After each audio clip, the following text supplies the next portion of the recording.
Cuán firme cimiento se ha dado a la fe de Dios en su eterna palabra de amor.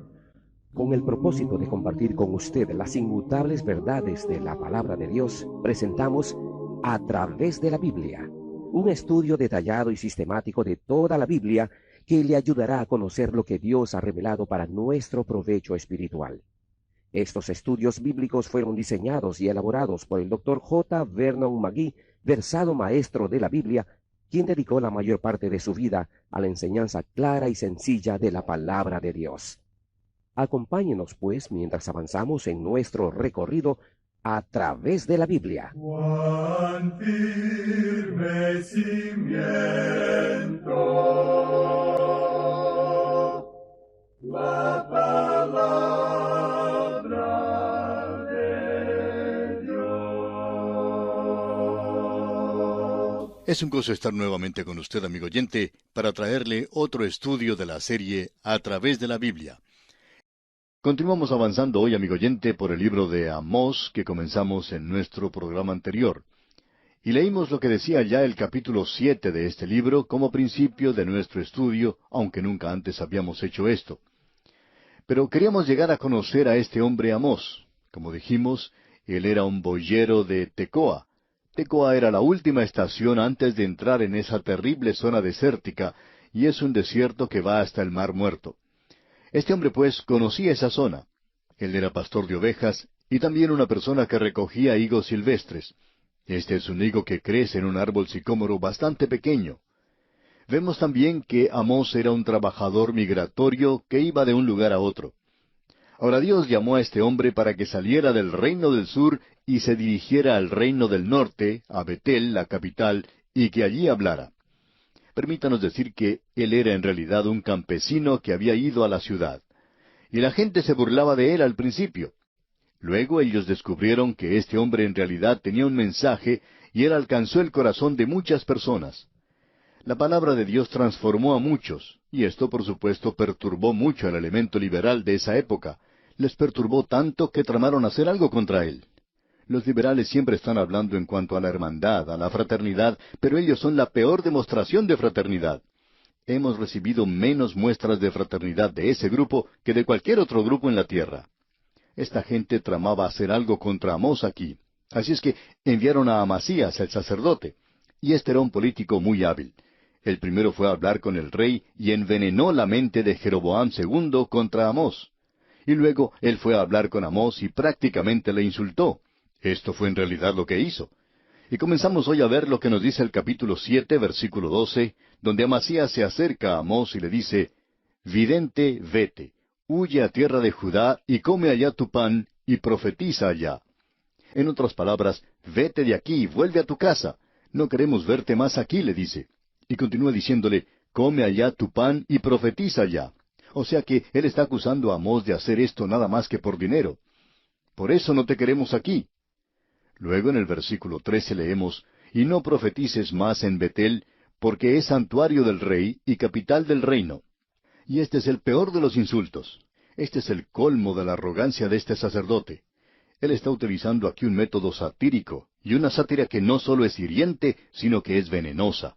Él dice, «Recuerda que has estado hablando en la iglesia principal de Betel, en la iglesia del rey, y tú has estado en el santuario del rey, y él no está conforme contigo. El rey va a esa iglesia y tu mensaje le molesta. Y hay muchas personas allí que no gustan de lo que estás diciendo. No estás utilizando métodos o formas diplomáticas. Tú no los halagas a ellos. Tú no les estás diciendo cosas como las que les gusta oír, de lo maravillosos que son. Tú no estás cultivando la amistad de los ricos y de la gente de influencia en ese lugar. Tú eres más bien irreverente. Tú comienzas a decir chistes de vez en cuando, no muestras dignidad, golpeas el púlpito y no tienes gestos muy elegantes. Tú no usas una voz que sea de agrado para esta gente. Lo que necesitas, Amós, es tomar un curso en homilética. Parece que tú no has leído el último de los libros publicados. Y este sacerdote se burla así de Amós. Ahora queremos que usted note la respuesta que este gran profeta de Dios da en esta situación. Este es un hombre que ha predicado la justicia de Dios y el juicio de Dios, y hay aquellos que le llaman el profeta que predica fuego y azufre.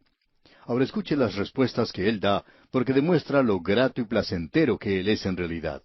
Los versículos 14 y 15 del capítulo 7 dicen: Entonces respondió Amós y dijo a Amasías: No soy profeta, ni soy hijo de profeta, sino que soy boyero y recojo higos silvestres. Y Jehová me tomó de detrás del ganado y me dijo: Ve y profetiza a mi pueblo Israel. Y luego él continúa diciendo en el versículo 16: Ahora pues, oye palabra de Jehová. Tú dices: No profetices contra Israel, ni hables contra la casa de Isaac. Vamos a hablar del mensaje más adelante. Luego él tiene algunas palabras bastante duras que decir contra este hombre Amasías.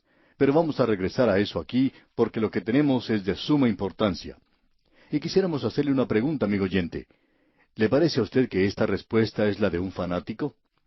Nosotros, hablando francamente, tenemos una crítica en cuanto a Amós. Él es una persona demasiado cándida, ingenua. Él se muestra como una persona sencilla, sin artimañas. En el desierto de Tecoa, él sabía cómo debía comportarse. Él podía evitar los peligros que se le presentaban en el bosque, que estaba lleno de bestias salvajes. Pero en esa jungla de asfalto, él se encontraba un poco perdido, digamos, y de paso debemos decir que el mundo del día de hoy es una verdadera jungla, el mundo de la carne y de Satanás. Y uno encuentra hoy en círculos de la iglesia que pueden ser un poco peligrosos, especialmente en áreas liberales. Y también es un poco peligroso en la jungla fundamental a veces. Uno no se encuentra seguro en realidad. Siempre uno puede encontrar a otra persona que le puede destrozar. Hay personas que ocupan cargos en algunas iglesias que son en realidad algo aterradoras, y es mejor que uno los trate siempre bien.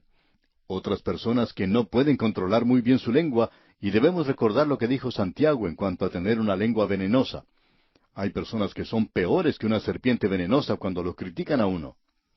Ahora este hombre Amós, como decíamos, es bastante ingenuo. Él dice: Yo ya lo sé, usted tiene razón, yo no soy un predicador. Ya yo sé eso. No soy predicador y lo que usted dice que yo no soy profeta también es cierto. Ni siquiera soy hijo de un predicador. Yo vengo del campo, pero Dios me ha llamado. Escuche lo que él dice aquí en el versículo 15.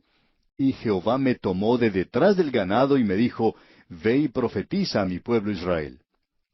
¿Usted quiere ver mis títulos, mis credenciales? Pues aquí los tiene. Y amigo oyente, queremos decirle que si usted está predicando la palabra de Dios hoy, usted va a ser enfrentado por personas así. Es muy interesante notar que a veces nos llegan cartas que dicen: Estamos interesados en saber cómo recibieron ustedes la autoridad que tienen. Bueno, eso es más fácil. Cuando éramos jóvenes, Dios nos llamó y estamos seguros que Él nos ha llamado. Ahora alguien quizá diga: Bueno, usted tiene mucha fe. La verdad es, amigo oyente, que como persona joven uno no tiene fe. A veces uno ni siquiera está seguro de si el Señor le permitirá completar sus estudios. Así es que es muy difícil señalar esto cuando uno es joven. Pero cuando ya uno ha avanzado en la jornada, tiene más seguridad y puede decir que lo sabe, que ha sido llamado por Dios. De modo que no es necesario presentar la autoridad que uno tiene. Y uno puede ser tan ingenuo como este hombre, aunque quizá es demasiado cándido en la forma de actuar, según lo observamos nosotros. Sin embargo, el Señor le estaba guiando. Ahora él no estaba presentando el mensaje de los hombres. Él estaba presentando un mensaje de la palabra de Dios. Él predicaba contra el pecado. Él no era un predicador meloso. Él no estaba presentando una dulzura artificial. Él no estaba tratando de perfumar sintéticamente la basura que estaba ante él. Él sabía que no había cantidad suficiente de perfume para hacer cambiar el olor a podredumbre que existía en ese lugar. Y él presentó muy claramente el hecho de que Dios no era blando y tolerante, que Él no era sentimental, que no era superficial. Él no dio su consentimiento a los caprichos que existían en una tierra de discursos y entretenimiento.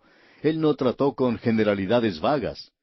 Alguien dijo lo siguiente en cuanto a un predicador hace varios años, que la forma en que él predicaba era que uno debe arrepentirse como si creyera con cierta medida o se perdiera hasta cierto punto. Ahora este hombre Amós habló en 3 áreas, y vamos a notarlas al recorrer las páginas de este pequeño libro de su profecía. Lo más sorprendente para nosotros en cuanto a este hombre es lo siguiente: él era prácticamente desconocido cuando llegó a Betel, y aún en el presente es un poco desconocido. Pero en los días de Amós, en la época de la Biblia, se le unía al profeta Oseas, se les conocía como Amós y Oseas. Ellos marchaban juntos, Eran profetas contemporáneos. Estamos seguros que se conocían el uno al otro. Y como ya hemos apreciado, Oseas enfatizaba el amor de Dios, pero que un Dios de amor continúa juzgando o castigando el pecado. Ahora Amós habla de la alta justicia y de la inflexibilidad de Dios que causa que Él llegue a juzgar. Vamos a regresar al primer capítulo de este libro para ver cuál es el mensaje de este hombre. Creemos que ahora ya conocemos algo en cuanto a él personalmente. Él es un hombre que no tiene temor, un hombre muy destacado. Él está presentando un mensaje. Pero lo que realmente sorprende es que este hombre tiene una apreciación mundial de la situación. Él tiene una concepción global.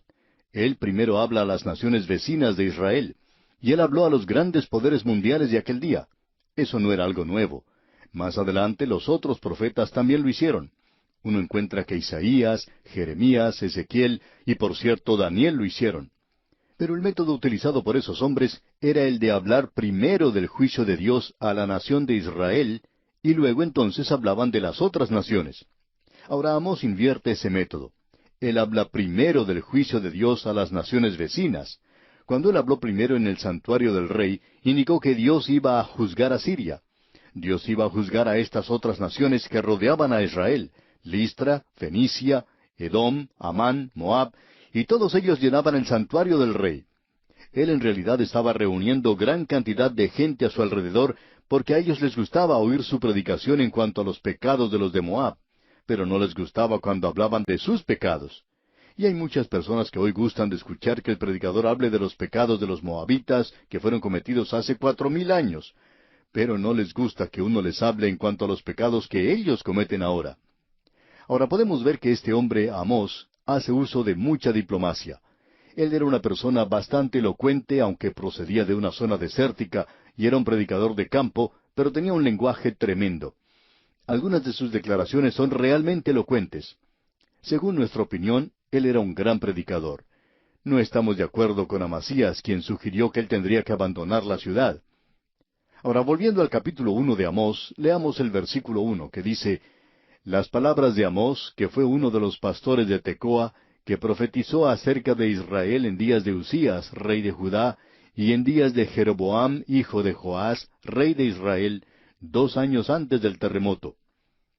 No vamos a entrar en demasiados detalles en cuanto a la fecha. Ese terremoto fue mencionado por Zacarías unos 200 años después de eso. Según Josefo, tuvo lugar durante el reino de Usías. Como quiera que sea, eso en realidad no es muy importante. Ahora eso nos ayuda a ver que él era contemporáneo de Oseas y que él era uno de los primeros profetas. Y él es profeta para el reino del norte. Ahora notemos lo que dice el versículo 2 del capítulo 1. Dijo: Jehová rugirá desde Sión, y dará su voz desde Jerusalén, y los campos de los pastores se enlutarán, y se secará la cumbre del Carmelo. Nos damos cuenta que esto es un lenguaje figurado en muchas formas. De paso, digamos que es muy elocuente. Jehová rugirá desde Sión. Usted recordará que Joel utilizó esta expresión más adelante, y nos sugiere el rugido de un león cuando se abalanza sobre su presa. Es una forma muy sorprendente de comenzar un libro. Jehová rugirá desde Sión. Rugirá como león, y eso nos habla del juicio de Dios que se acerca sobre las naciones vecinas de Israel. Y continúa diciendo aquí Amós: y los campos de los pastores se enlutarán, y se secará la cumbre del Carmelo. Aparentemente eso nos habla de una sequía que se aproximaba, y también de un hambre que vendría sobre esa tierra, y sería un hambre que se extendería a través de toda la tierra. Ahora, si uno visita hoy esa zona del Carmelo, puede notar que hay unos árboles hermosos. También hay flores hermosas en ese lugar, y tiene que haber sido esa la condición que apreció Amós en su día. También estaba así en el día de Elías. Pero ahora se aproxima una sequía que todo lo hermoso que existía en el Carmelo se secaría. Ahora, en el versículo 3, tenemos una sección que probablemente necesitaría un bosquejo de nuestra parte. Para entender mejor un libro de la Biblia, es necesario tener un bosquejo. Es por eso que enviamos a todos nuestros oyentes notas y bosquejos para cada libro de la Biblia. Lo que aquí tenemos en la primera parte son los juicios sobre las naciones vecinas de Israel. Comienza con el primer versículo y continúa hasta el capítulo 2, versículo 3. Y se mencionan aquí varias naciones. La primera nación que se menciona es Siria, cuya capital era Damasco. Y en el versículo 3 leemos: Así ha dicho Jehová: por 3 pecados de Damasco, y por el cuarto no revocaré su castigo, porque trillaron a Galaad con trillos de hierro. Ahora, ¿de qué estamos hablando aquí?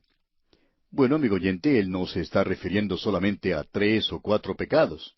Él no está tratando de darle a usted una lista de aquellos pecados, y no solo quiere decir 3 o 4, porque podría haber dicho 5 o 6, ya que son muchas las transgresiones.